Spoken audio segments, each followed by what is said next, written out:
رحیم لا الہ الا اللہ محمد الرسول اللہ. یا اللہ میں جو کچھ بولوں گی اللہ میرا گواہ ہوگا، اگر کوئی میرا گواہ نہیں ہے تو اللہ ہوگا. تو ہمارے ساتھ بہت ظلم ہوئے. یہ میرے داماد نے میرے گھر والے کو قتل کیا، میرے بیٹے کو قتل کیا. میں بیٹی نہیں دیتی تھی، زبردستی میری بیٹی اٹھا کے پھر لے گئے. پھر اس کو 20 سال رکھا، چھوٹی سال عمر تھی اس کی 12 سال. پھر ابھی اس کے ساتھ لڑائی کر کے اس کو مار پیٹ کے وہ آنکھوں سے نابینا ہو گئی، اس کو کچھ نظر نہیں آتا. داماد نے اس کو میرے گھر سے نکال دیا، اس کو بیٹی بھی لے لیے میری بیٹی سے، اور جائیداد بھی لے لیے. میری بیٹی میرے پاس ہے، نابینا بیٹھی ہوئے میں، ہمارا کوئی کمانے والا نہیں. ایک بیٹا میرا کینسر کا مریض تھا، اسپتالوں میں رول رول کے 6-7 سالوں میں کوئی امداد نہ دی کسی نے، نہ حکومت نے کوئی میری فریاد سنی ہے. عمران خان تک سب کے ساتھ گئی ہوں، بس کرنے والا سب کچھ حل ہے. تو میں بہت مجبور ہو گئی ہوں. یہ بیٹا میرے ساتھ جو کھڑا ہوا ہے یہ بہت چھوٹا تھا، پھر ریلوے کا ملازم تھا، اب یہ لنگڑا ہے پاؤں سے، اس کو نوکری سے نکال دیا گیا. مجھ کو داماد دھمکیاں دیتا ہے کہ میں آپ لوگوں کو مار دوں گا، آپ لوگوں کو مار دوں گا.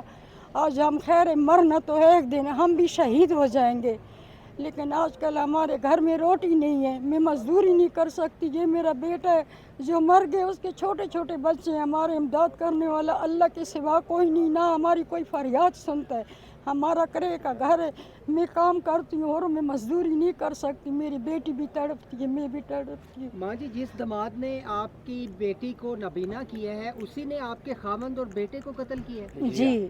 اس کی وجہ کیا بنی ماں جی؟ بس ہم بیٹی نہیں دیتے تھے، پھر جو دے دیے، پھر 10 دن کے بعد آ کے میرے گھر میں میرے شوہر کو بھی قتل کر دیا، اس کے باپ کو، اور میرے بیٹے کو بھی. میں کھڑی ہوئی تھی، یہ بیچارے چارپائی کے نیچے چھپ گئے میرے بچے. تو وہ ہم کو دھمکیاں دیتا ہے. پھر ہم نے رضینامہ بھی اس کے ساتھ کیا ہے بنو کے کورٹ میں، یہ ہماری ریکارڈ پڑی ہوئی ہے. پھر ہم ڈر ڈر کے اتنی زندگی گزار دیے.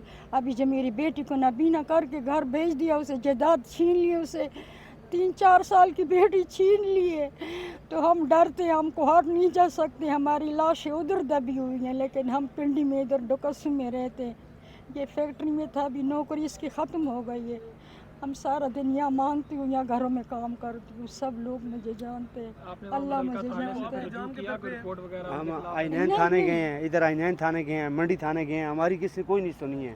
وہ کہتے ہیں جی ویڈیو بنا کر لاؤ، جو کال کرتے ہیں. اب وہ ہمارے لیے اچانک آ جاتے ہیں، ہم کسی کیا ویڈیو بنائیں؟ ہم تو خود ڈرتے ہیں. ریلوے کا پکا ملازم ہوں، پرماننٹ نوکری سے نکل گئے ہوں، وہ ادھر ہمارے پیچھے گھوم رہے ہیں. ہم اس لیے مجبور ہو کر ہم ادھر آئے ہیں. حکومت انصاف کرے اس غریب مسکین ماں کے ساتھ، ہم بے سہارے ہیں. میں داماد سے بھی ڈرتی ہوں، میری بیٹی تڑپتی ہے. ہم انصاف مانگتے ہیں شہباز شریف سے، عمران خان سے، ہماری امداد کرے، ہماری فریاد سنے یا اللہ. اور ہمیں انصاف دے، ہمیں انصاف چاہیے. ہم بہت مجبور ہیں، ہم کدھر جائیں، کس کو کہیں؟ ہماری کوئی بھی نہیں سنتا ہے. آپ کے شوہر اور بیٹے کو کتنا عرصہ پہلے قتل کیا؟ 26 سال پہلے.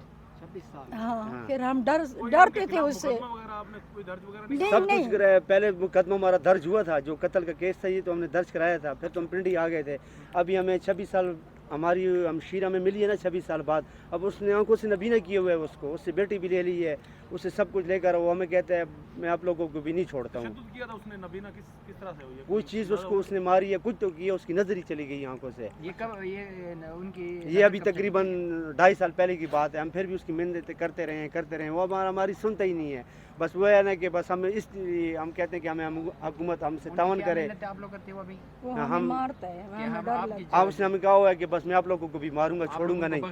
ہاں، تو ہم اس کو کیسے بخشیں؟ ہماری بہن کا حق دے. ہماری بہن سے اس نے بیٹی لی ہوئی ہے، آنکھوں سے اس نے نبینا کیا ہوا ہے، تو ہم کدھر جائیں؟ ہمارے پیچھے یہاں بندے گھومتے ہیں. جو ماں جی نے راضینامے کی بات کی وہ کس حوالے سے راضینامہ؟ وہ تو مجبوری پر ہماری بہن کو اس نے رکھا ہوا تھا نا. اگر راضینامہ نہ کیا، پیسے بھی کوئی نہیں دیا. دیکھو 2 بندے انہوں نے مار دیے ہیں، تو کیا اگر راضینامہ نہ کیا تو میں آپ کو بھی ماروں گا.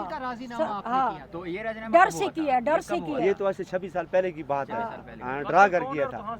ہاں، یہ اس کا نام ہے بلال خان، کوہاٹ کا رہنے والا ہے. جی ہاں. وہاں کی جو بس وہ کوئی تعاون نہیں کرتی، وہ سب ان کے ساتھ ملی ہوئی ہے. میری بیٹی کو جائیداد دے دے، اس کو بچی واپس کر دے، اس کو اپنا حق مار دے دے جو خدا رسول کا اس کا بنتا ہے. ہمیں مار کے کیا کرے گا اس ماں کو؟